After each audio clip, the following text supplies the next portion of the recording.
Hello everyone. Today we will discuss about the Hindu Succession Act 1956.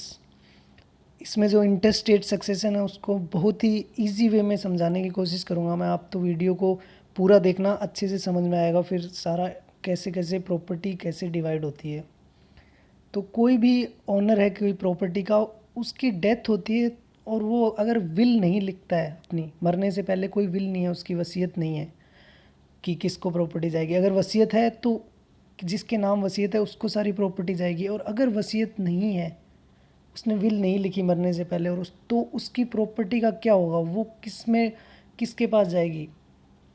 तो उसको बोलते हैं इंटरस्टेट सक्सेशन, कि उसका प्रॉपर्टी का कितना हिस्सा किसको मिलेगा। इस एक्ट का सेक्शन 8 है, वो बात करता है कि किस किस को प्रॉपर्टी पहले मिलेगी किसको बाद में। जो क्लास 1 एयर्स हैं उनको सबसे पहले उनको प्रॉपर्टी मिलेगी बराबर हिस्सा, और उन क्लास 1 एयर्स में से कोई भी नहीं है अगर, तो क्लास 2 एयर्स को मिलेगी, और क्लास 2 में भी नहीं है तो एग्नेट को मिलेगी, और एग्नेट कोई नहीं है तो फिर कॉग्नेट को मिलेगी प्रॉपर्टी। तो वो कैसे कैसे डिवाइड होगी वो इस वीडियो में हम डिस्कस करेंगे। सबसे पहले देखते हैं क्लास 1 एयर्स। ये चार्ट है, इससे अब बहुत ही इजी वे में आपको समझ में आएगा। ये सेक्शन 6 जो है उसमें 2005 अमेंडमेंट के बाद डॉटर को भी अधिकार दिया है। जितना सन को प्रॉपर्टी पे राइट है इंटरस्टेट की, उतना ही डॉटर्स को भी राइट दिया है उसमें। और ये अमेंडमेंट अप्लाई होगा 20 दिसंबर 2004 के बाद। इसका मतलब ये है कि 20 दिसंबर 2004 से पहले किसी की भी डेथ हुई है और उसका इंटरस्टेट सक्सेशन हुआ है, मतलब प्रॉपर्टी जो मिल चुकी है सबको, उन पे नहीं अप्लाई होगा। डॉटर कब पैदा हुई है, फीमेल कब पैदा हुई है या मेल कब पैदा हुआ है, उससे कोई फ़र्क नहीं पड़ता। ये एक्ट मरने के बाद प्रॉपर्टी डिवाइड होने की बात करता है। तो मरा कब है ये देखना है। 20 दिसंबर 2004 के बाद किसी की डेथ हुई है तो उसके ऊपर ये 2005 अमेंडमेंट अप्लाई होगा कि डॉटर्स को भी वो प्रॉपर्टी में उतना हिस्सा मिलेगा जितना सन को। और सेक्शन 6 में पायस ऑब्लिगेशन की भी बात करता है।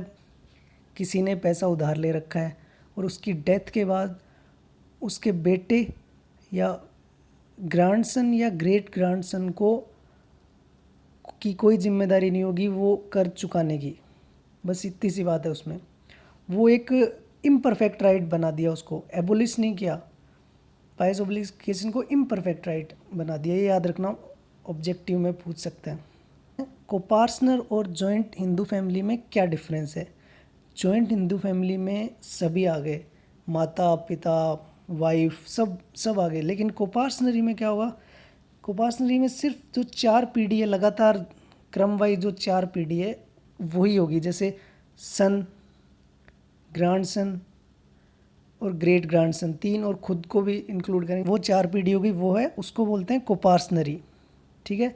और 2005 के बाद डॉटर्स को भी ऐड कर लिया उसमें, तो डॉटर भी कोपार्सनरी कहलाएगी। अब जैसे वाइफ है या मदर है वो कोपार्सनरी नहीं है।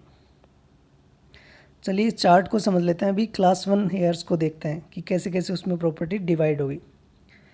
देखो ये है पी, ये पेंसिल से जो मैंने लिखा हुआ है ये एग्जांपल है कि जैसे पी प्रोप्राइटर है, ऑनर है, उसकी डेथ के बाद उसके पास 60 बीघा ज़मीन थी, वो कैसे कैसे डिवाइड होगी किसमें। ठीक है, तो पेंसिल वाला वो है।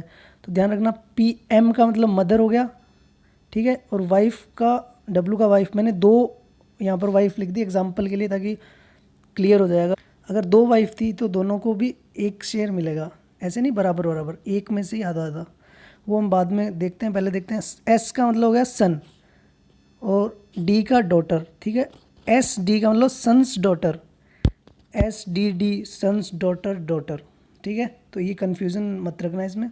ये 1 2 3 4 ये है पीढ़ी है। ठीक है, कि ये फर्स्ट पीढ़ी, ये दूसरी पीढ़ी, तीसरी पीढ़ी, ये इस टाइप 4 पीढ़ी में होगा ये। ठीक है, और एस डब्ल्यू क्या है, सन्स वाइफ, ये देखो एस डब्ल्यू सन्स वाइफ।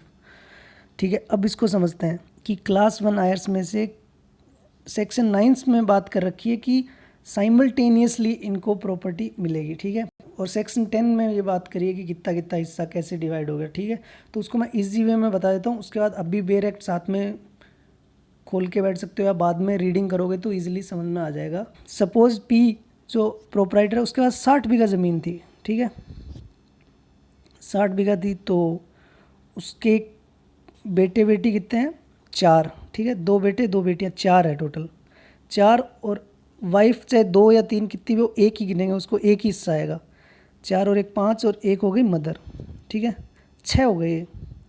तो 6 में 60 बीघा 1/6 डिवाइड कर लो, सबको 10-10 बीघा आ गया, मदर को 10 बीघा आ गया, वाइफ को 10 बीघा आ गया। अभी दोनों वाइफ को 5-5 बीघा मिल जाएगा एक ही शेयर में से, ठीक है, और सन को सबको 10-10 बीघा आ गया, ये लिख रखा है डॉटर को 10 बीघा, ठीक है, पेंसिल वाला है ना ये, बी का मतलब बीघा, ठीक है।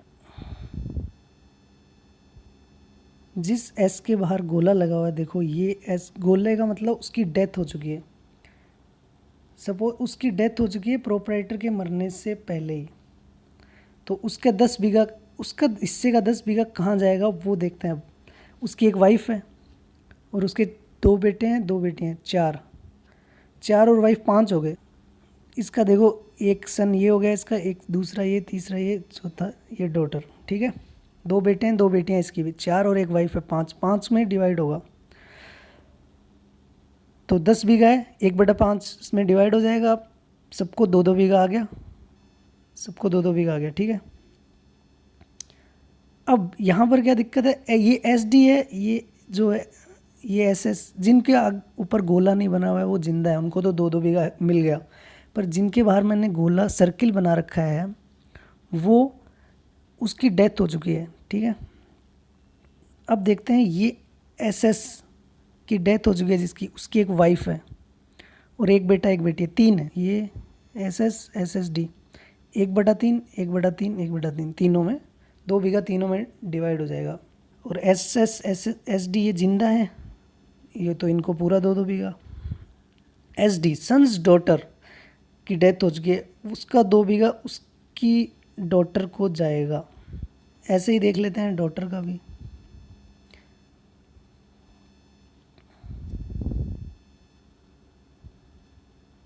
डॉटर के पास 10 बीघा आया था पर ये डॉटर जिंदा नहीं है, इसके 2 बेटे हैं 2 बेटियां हैं, चारों को मिल गया 1/4 1/4 बराबर हिस्सा, ठीक है, 10 बीघा में से। अब जो ये डॉटर सन है ये, इसकी डेथ हो चुकी है तो इसका 1/4 पूरा का पूरा इसको मिल गया, इसकी बेटी को, ठीक है। ये जो जिंदा है इनको तो पूरी मिल गई, ये डॉटर ये इसकी डेथ हो चुकी है तो इसका 1/4 है वो इन दोनों में बराबर 50-50% डिवाइड हो जाएगा। ये डी मतलब डॉटर्स डॉटर्स डॉटर, जो प्रोपराइटर है उसकी डॉटर्स डॉटर्स डॉटर है, और ये डॉटर्स सन। इसमें कोई कन्फ्यूज़न है, अगर नाम में कुछ क्लियर नहीं हो रहा तो आपको क्या करना है कि बेयर एक्ट में शेड्यूल में दे रखा है, ये देखो क्लास 1 आयर्स, ये सारे जो हैं वो क्लास 1 में आ रहे हैं। यहाँ पर ये जो डार्क कर रखा है ये वाला पार्ट है, ये 2005 अमेंडमेंट के बाद जोड़ा गया है, तो इसको ध्यान रखना, ठीक है। तो क्लास वन हायर क्लियर हो गया। सेक्शन 10(9) इन दोनों में बता रखा है कैसे डिवाइड होगी प्रॉपर्टी, ठीक है। तो अब अगर इनमें से कोई भी जिंदा नहीं है, इनमें से अगर एक भी जिंदा होता तो सारी प्रॉपर्टी उसको मिलती, जैसे मदर जिंदा थी तो और कोई नहीं है इसकी, तो सारी प्रॉपर्टी मदर को जाती। अब देखते हैं कि अगर इनमें से कोई भी ज़िंदा नहीं है इन सब में से, तो प्रॉपर्टी जाएगी क्लास 2 आयर्स को। क्लास 2 आयर्स में कौन कौन है चलिए देखते हैं। ये है क्लास 2 आयर्स। अब इसमें क्या है, क्लास 1 आयर्स की तरह नहीं है, इसमें ऐसा नहीं है कि इन सबको बराबर बराबर या कैसे मिलेगा हिस्सा, नहीं, इसमें नंबर्स दे रखे हैं। देखो फादर सबसे फर्स्ट नंबर पे है, दूसरे पे सन्स डॉटर सन, और ये 3 4 है। तो अगर क्लास 1 आयर में से कोई भी ज़िंदा नहीं है और क्लास 2 आयर्स में से सबसे फर्स्ट प्रायोरिटी किसको जाती है, नंबर 1 को, फादर अगर ज़िंदा है तो सारी प्रॉपर्टी उसकी फादर को चली जाएगी। अब फादर ज़िंदा नहीं है तो दूसरे नंबर पे आएंगे हम, दूसरे नंबर पे ब्रदर सिस्टर, ये sons daughters daughter, sons daughter son, इनको मिलेगी, इनको इन चारों को क्या बराबर बराबर मिलेगी। ये सेक्शन 11 में मेंशन है। जैसे 60 बीघा ज़मीन थी तो ये 4 हैं, चाहे 1/4 में डिवाइड होगा। अब इनमें से भी कोई ज़िंदा नहीं है तो 3 पे आएंगे, 3 में बराबर डिवाइड होगी। ऐसे ही इनमें जिंदा नहीं है, 4 पे आएंगे, फिर 5 6 7, कोई जहाँ जो जिंदा मिलेगा उसको प्रॉपर्टी मिल जाएगी।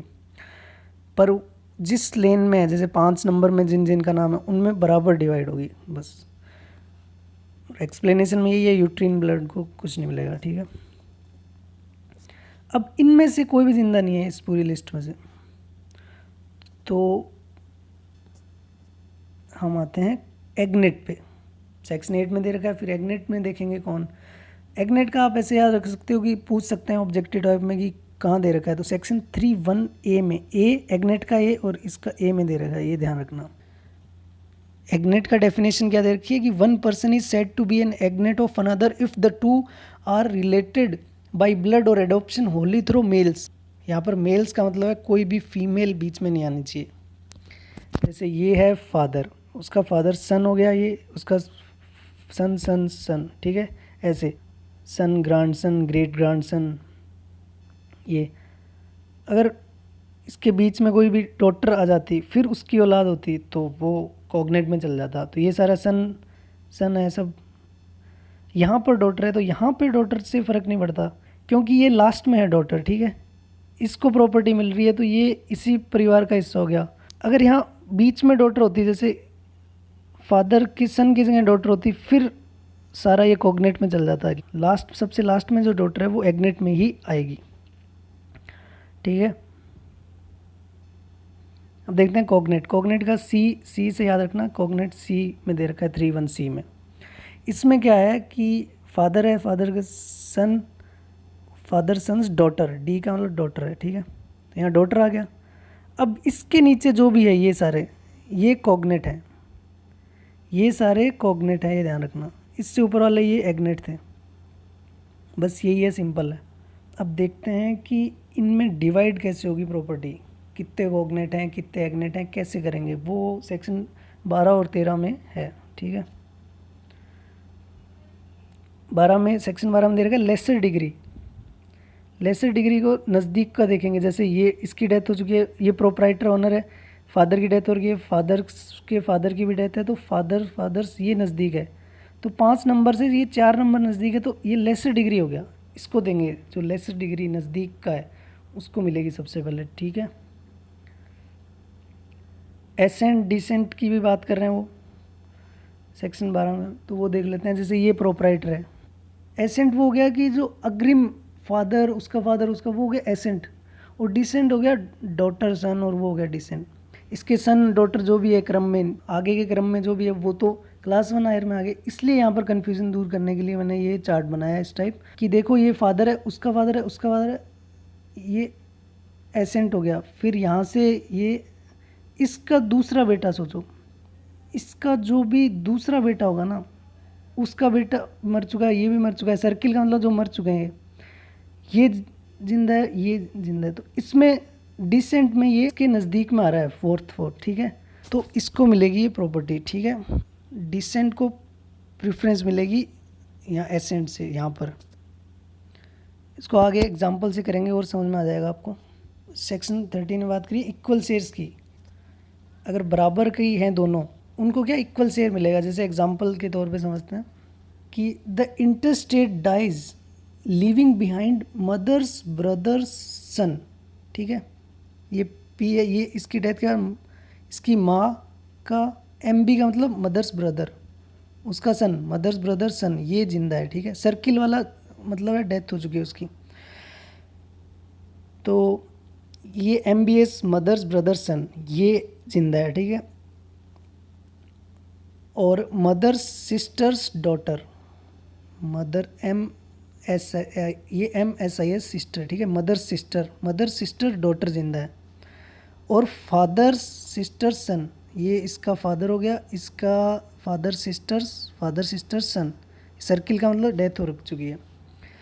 तो ये अब देखो, आप खुद देखो, ये बराबर है, ये तीनों बराबर पंक्ति में, कोई एसेंट डिसेंट नहीं है।